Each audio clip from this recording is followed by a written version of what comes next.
ನಿಮ್ಮ ಮೇಲೆ ಯಾರಾದರೂ ಮಾಟಮಂತ್ರ ಮಾಡಿಸಿದ್ದರೆ ಅಥವಾ ನಿಮ್ಮ ಮೇಲೆ ಯಾರಾದರೂ ಮಾಟಮಂತ್ರದ ಪ್ರಯೋಗ ಮಾಡಿದ್ದಾರೆ ಎಂಬ ಅನುಮಾನ ಬಂದು ನಿಮ್ಮ ಜೀವನದಲ್ಲಿ ಯಾವುದೇ ರೀತಿಯ ಸಮಸ್ಯೆಗಳು ಏರುಪೇರುಗಳು ಆಗುತ್ತಿದ್ದರೆ ಖಂಡಿತ ಈ ಒಂದು ತಂತ್ರಸಾರವನ್ನ ಮಾಡಿದರೆ ನಿಮ್ಮ ಮೇಲೆ ಬೀರಿರುವ ಮಾಟಮಂತ್ರದ ಪ್ರಯೋಗವನ್ನ ನಿವಾರಣೆ ಮಾಡಿಕೊಳ್ಳಬಹುದು.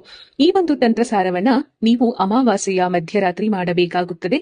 ಒಂದು ಮಣ್ಣಿನ ತಟ್ಟೆಯ ತುಂಬ ಕಲ್ಲು ಉಪ್ಪಿಗೆ ಅರಿಶಿನ ಕುಂಕುಮವನ್ನ ಬೆರೆಸಬೇಕು. ನಂತರ ಒಂದು ಸೂಜಿಯನ್ನ ತೆಗೆದುಕೊಳ್ಳಿ, 2 ಕೆಂಪು ಮೆಣಸಿನಕಾಯಿಗಳು, ಒಂದು ಅರ್ಧ ನಿಂಬೆಹಣ್ಣಿನ ಹೋಳು, ಅದಕ್ಕೆ ಅರಿಶಿನವನ್ನ ಹಚ್ಚಿ ಆ ನಿಂಬೆಹಣ್ಣಿಗೆ ಮತ್ತೆ 2 ಮೆಣಸಿನಕಾಯಿಗಳನ್ನ ಚುಚ್ಚಿ ಈ ರೀತಿಯಾಗಿ ಇಟ್ಟು ಇದನ್ನ ನಿಮ್ಮ ಮನೆಯಲ್ಲಿ ಪೂಜೆ ಮಾಡಬೇಕು. ನಂತರ ಬೆಳಗ್ಗೆ ಎದ್ದು ಇದನ್ನ ಒಂದು ಕೆಂಪು ಬಟ್ಟೆಯಲ್ಲಿ ಕಟ್ಟಿಕೊಂಡು ಹೋಗಿ ನಿರ್ಜನ ಪ್ರದೇಶದಲ್ಲಿ ಯಾರು ತುಳಿಯದ ಜಾಗಕ್ಕೆ ಹೋಗಿ ಬಿಸಾಕಿ ಬಂದು ಬಿಡಬೇಕು. ಹೀಗೆ ಮಾಡಿದರೆ ನಿಮ್ಮ ಮೇಲೆ ಆಗಿರುವ ಮಾಟಮಂತ್ರದ ಪ್ರಯೋಗ ದೂರವಾಗುತ್ತದೆ.